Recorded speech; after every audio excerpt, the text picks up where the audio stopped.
Hello everyone. 14 दिसंबर 2025 Australia के Sydney शहर के बॉन्डी बीच में हनुक्का फेस्टिवल का आयोजन किया जा रहा था। यहूदी समुदाय के लोग अपने बच्चों और फैमिली के साथ इस आयोजन का लुत्फ उठा रहे थे। तभी अचानक से दो मुस्लिम हमलावरों के द्वारा लोगों पर गोलियां बरसानी शुरू कर दी जाती हैं। लोग जैसे ही इसे समझते हैं, लोग भागना शुरू करते हैं अपनी जान बचाने के लिए और अफरा तफरी मच जाती है। पुलिस को जैसे ही सूचना मिलती है, लोकल लोगों के सपोर्ट के माध्यम से इन हमलावरों को रोका तो जाता है, लेकिन तब तक बहुत देर हो जाती है। अब तक 16 लोगों के मारे जाने की पुष्टि और 50 लोगों के घायल होने की भी यहां पे जानकारी मिली है। इस घटना ने कई सारे सवाल लेकिन अपने पीछे छोड़ दिए हैं। इन सवालों का जवाब आज के इस वीडियो के माध्यम से आप सभी को देने का प्रयास करूंगा, लेकिन उससे पहले इस घटना से प्रभावित हुए, हताहत हुए लोगों को हमारी संवेदनाएं। आप सभी का स्वागत है आजाद यूपीएससी एकेडमी में। मैं राविंद्र सिंह आज डिस्कस करने जा रहे हैं ऑस्ट्रेलिया में हुए आतंकी हमले को लेकर के। क्या इसे आतंकी हमला कहा जाएगा? एक सवाल ये भी है। दूसरा सवाल है कि क्या विश्व स्तर पर धार्मिक आयोजन करना अब सुरक्षित नहीं है? तीसरा, क्या इजराइल हमास के युद्ध से यह जुड़ा हुआ है क्योंकि एक विशेष यहूदी समुदाय को टारगेट करके किया गया यह हमला है? चौथा, क्या इजराइल हमास का युद्ध से सीधा सीधा इसका कनेक्टेड है? क्या ऑस्ट्रेलिया सरकार इसको लेकर के पूरी तरीके से विफल रही है? ऐसे कई सारे सवाल हैं, कई सारे मुद्दे हैं और खासकर यहां पर इस 26/11/9/11 कह लें या ऑस्ट्रेलिया का ये आतंकी हमला काफी कुछ यहां पर देखा जाए तो कहानी को वैश्विक स्तर पर सोच में काफी बदलाव भी ला सकता है कि क्या अब विश्व को आतंक के खिलाफ एकजुट होने की जरूरत है। चलिए समझते हैं सबसे पहले बॉन्डी बीच पर इस हुए हमले के बारे में। देखा जाए तो ऑस्ट्रेलिया के जो बॉन्डी बीच है कहां पर, सबसे पहले आपको वो बता देते हैं। देखिए यहां पर ये ऑस्ट्रेलिया है, ये आप यहाँ पे छोटा सा एक मैप देख रहे हैं और ये रेड सर्कल आप जो देख रहे हैं ये सिडनी है, जिस सिडनी का बॉन्डी बीच है। ठीक है, ये एक्चुअल जो इमेज यहाँ पर आप देख रहे हैं ये बॉन्डी बीच की है और हमलावरों की जो लोकेशन है यहाँ से हमला किया गया था ये यहाँ पर आप देखेंगे बॉन्डी बीच है। यहाँ पर लोग आयोजन कर रहे थे, सभी लोग यहाँ पर इकट्ठा हुए थे, त्योहार एक आयोजन हो रहा था और यहीं से टारगेट करके हमले किए गए जहाँ पे लोग मारे गए। पुलिस और यहाँ के जो कह सकते हैं प्रशासन है वो लगातार इसको लेकर के कार्य कर रहा है, इस हमले को रोके। लेकिन देखा जाए तो अपने आप में ये एक टेरर ऐसा अटैक है जो बॉन्डी बीच में मनाए गए जो फेस्टिवल है उसके पूरी तरीके से यहाँ पर धूमिल कर देता है।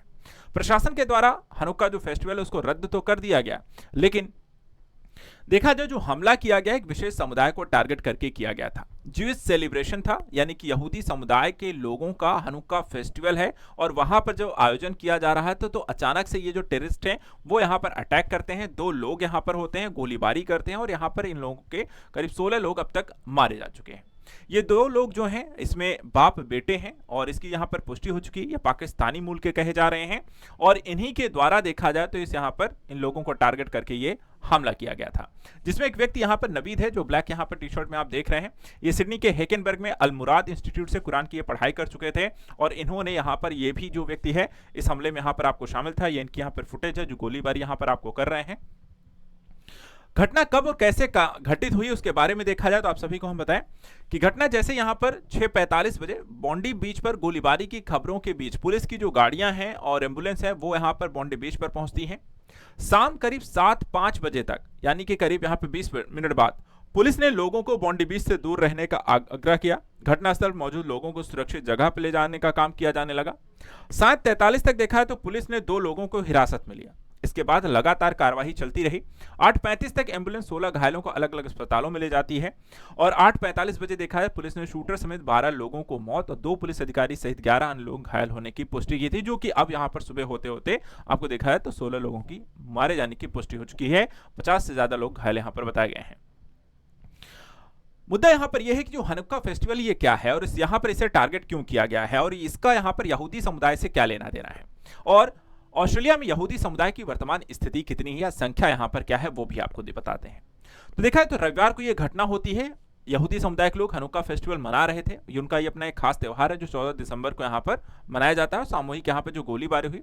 ऑस्ट्रेलिया में यहूदी की आबादी की बात करें तो करीब यहाँ पर देखा जाए 1,17,000 से 1,20,000 है और इसमें से लगभग आधी करीब 53,000 से 60,000 मेलबर्न शहर में रहती है।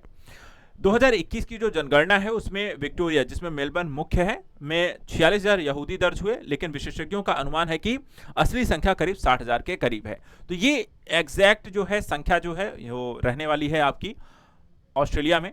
बात करें हनुक्का फेस्टिवल की, तो यहूदी धर्म का एक रोशनी का त्योहार है। रोशनी का जो त्योहार है, फेस्टिवल ऑफ लाइट इसे कहा जाता है हनुक्का को।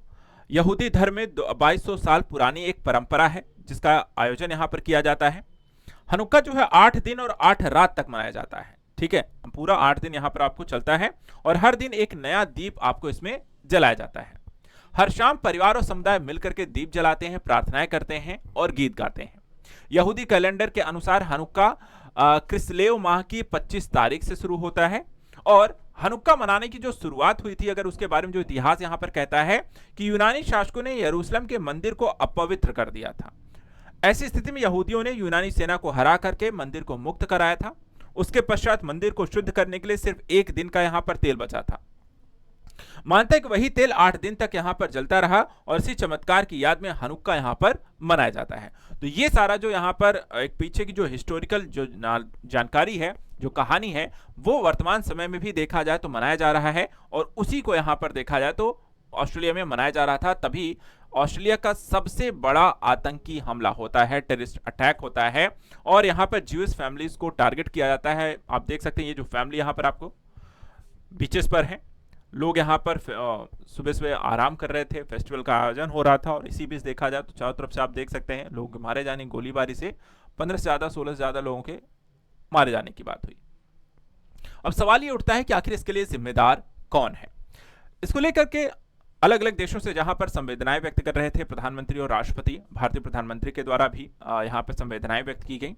वहीं इजरायली जो प्रधानमंत्री हैं उन्होंने डायरेक्ट आरोप लगाया है ऑस्ट्रेलिया के यहां पर पीएम पर कि बॉन्डी जो शूटिंग है आपने ही आग में घी डालने का काम किया है।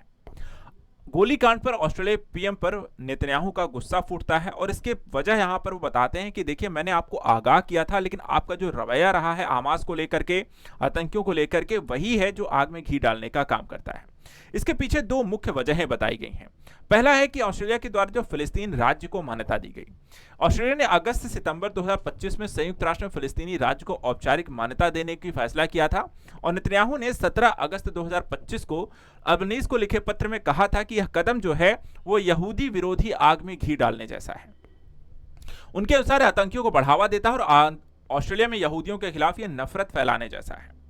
दूसरा जो कारण इसका बताया गया है कि यहूदी विरोधी घटनाएं पर जरूरी कार्रवाई ना करना, यानी कि ऑस्ट्रेलिया में लगातार देखा जाए तो नेतन्याहू ने यह भी आरोप लगाया कि गाजा युद्ध के दौरान अक्टूबर 2023 के बाद ऑस्ट्रेलिया में यहूदी विरोधी हमले लगातार बढ़ोतरी हुई, लेकिन सरकार ने इसे रोकने के लिए मजबूत कदम नहीं उठाया और इसी से यहां पे सरकार की कमजोरी दिखती है और इसी का परिणाम है कि वर्तमान समय में आपको यह देखना पड़ रहा है यहूदी समुदाय के लोगों को यहां पर टारगेट किया गया है। इसके अलावा अभी कुछ समय पहले ही देखा है तो इजराइल ने अभी हमास के नंबर 2 चीफ रायत को भी मारा था। गाजा में कार पर एयर स्ट्राइक की और नेतन्याहू बोले थे कि इजरायली सैनिकों की मौत का ये बदला लिया गया है। तो लगातार अभी भी देखा है तो इजराइल और हमास के मध्य एक यहाँ पे प्लान किया गया था, जो युद्ध चल रहा था उसे रोके जाने को लेकर के, लेकिन इजराइल लगातार हमास के ऐसे जो लीडर्स हैं या फिर आपको जो आतंक फैलाने का काम कर रहे हैं उनको अभी भी टारगेट करके उनको नेस्तनाबूद कर रहा है, जबकि उस पर अंतर्राष्ट्रीय स्तर पर काफी दबाव है। खासकर अमेरिका की बात करें तो अमेरिका ने गाजा में चल रहे युद्ध को रोकने को लेकर के एक शांति प्रस्ताव पर काम किया और एक गाजा विभाजन का प्लान तैयार किया था। इसके तहत इसे रेड जोन और ग्रीन जोन में डिवाइड कर दिया गया था और इसके बीच एक येलो लाइन यहां पर थी और उस येलो लाइन का जो कंट्रोल था इजराइल के पास रहने वाला था और इस तरीके से यहां पर कुछ हिस्से को यहां पर वापस से बसाए जाने को लेकर के काम किया गया था और सीज फायर कराने में ट्रंप काफी जो है सफल रहे थे। लेकिन अभी भी देखा जाए तो सीज फायर होने के बावजूद लगातार जो है इजराइल अटैक कर रहा है इन लोगों को मारने का। अब गाजा की स्थिति के बारे में बता दें, जो इसके पीछे की जो मोटिव यहां पर है, ये भी हो सकता है लोग इससे भी जुड़े हुए हैं, जो मुस्लिम समुदाय वर्ग के लोग हैं वो इसको ध्यान में रखकर कई बार यहूदी लोगों को टारगेट कर रहे हैं, जैसा यहां पर भी हमें देखने को मिला है। तो गाजा में जंग के 2 साल बाद करीब 67,000 यहां पर मौतें हुई, 1.7 लाख लोग घायल हुए। गाजा जंग में 83% आम नागरिकों की मौत हुई है। मरने वाले में करीब 20,000 बच्चे हैं। हर महीने औसतन 540 बच्चों की मौत हुई है। इजराइल का गाजा के करीब 75% हिस्से पर कब्जा हो चुका था और 22 लाख लोग अकाल का यहाँ पर सामना कर रहे हैं। 1.95 लोग इमारतें जो हैं, लगभग 78% जो इमारतें हैं उनको नुकसान पहुंचा है। करीब 19 लाख लोग जो हैं वो गाजा से बेघर हो चुके हैं। जो वर्तमान स्थिति है गाजा युद्ध की वो कुछ ऐसी दिखाई देती है। देखा जाए तो बॉन्डी बीच पर जो हमला हुआ उससे जुड़ा हुआ यहाँ पर एक जो घटना हो रही थी उस समय यहाँ पर ऑस्ट्रेलिया में इस समय एशेज क्रिकेट चल रहा है और इस क्रिकेट के दौरान यहाँ पर जो इंग्लैंड के कमेंटेटर हैं माइकल वॉन, जो उनके भूतपूर्व प्लेयर भी, कप्तान भी रह चुके हैं क्रिकेट टीम के, उन्होंने एक ट्वीट यहाँ पर 2 लगातार ट्वीट किए हैं। इस ट्वीट में उन्होंने कहा कि बॉन्डी में एक रेस्टोरेंट के अंदर बंद रहना बहुत डरावना था। अब मैं सुरक्षित घर पहुंच गया हूं। आतंकियों का सामना करने वाले इमरजेंसी स्टॉप्स पर बहुत बहुत धन्यवाद और इस घटना से प्रभावित सभी लोगों के साथ मेरी संवेदनाएं। यानी कि ये जब खाना खाने गए थे तभी यहाँ पर ये आतंकी हमला हो जाता है और उसके बाद यहाँ पर वो फंस जाते हैं, लेकिन बाद में यहाँ पर जैसे ये चीज़ें सिक्योर्ड होती हैं ये घर पहुँचते हैं।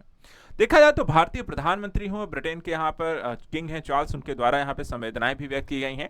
भारतीय प्रधानमंत्री ने कहा है कि strongly condemn the ghastly terrorist attack. उन्होंने भी यहाँ पर इसको जो लगातार एक हनुक्का फेस्टिवल में टारगेट करके लोगों को मारा गया है उसको भी यहाँ पर आलोचना की है एक तरीके से। और साथ ही यहाँ पे देखा है तो ब्रिटेन के किंग चार्ल्स है, उन्होंने भी इसके बारे में यहाँ पर लिखा है, कंडोलेंस यहाँ पर दी है। भारत में भी देखा है तो यहूदी समुदाय को सिक्योरिटी देने को लेकर के काम यहाँ पर चल रहा है और उनको भी एक तरीके से सिक्योर करने को लेकर के आदेश जारी किए गए हैं। तो सभी जो यहाँ व्यक्ति हैं जो मारे गए हैं उनको लेकर के यहाँ पर संवेदनाएं हैं, लेकिन सवाल यही है कि बॉन्डी बीच जैसे हमले आखिर क्यों और कब तक, इसको लेकर विश्व को एकजुट होना बहुत ज़रूरी है। वैश्विक स्तर पर ऐसे हमलों को रोकने को लेकर के क्या काम किया जा सकता है और साथ ही यहाँ पर जो अपना खुद पर हुए हमले हैं तो आप उसे दूसरे तरीके से देखेंगे, किसी दूसरे देश में हुए हमले हैं तो आप उसे किसी दूसरे एंगल से देखेंगे, ऐसा नहीं चलेगा। भारत में भी पहलगाम हमला हुआ, इजराइल में हुआ, ऑस्ट्रेलिया में हुआ, अमेरिका में हुआ।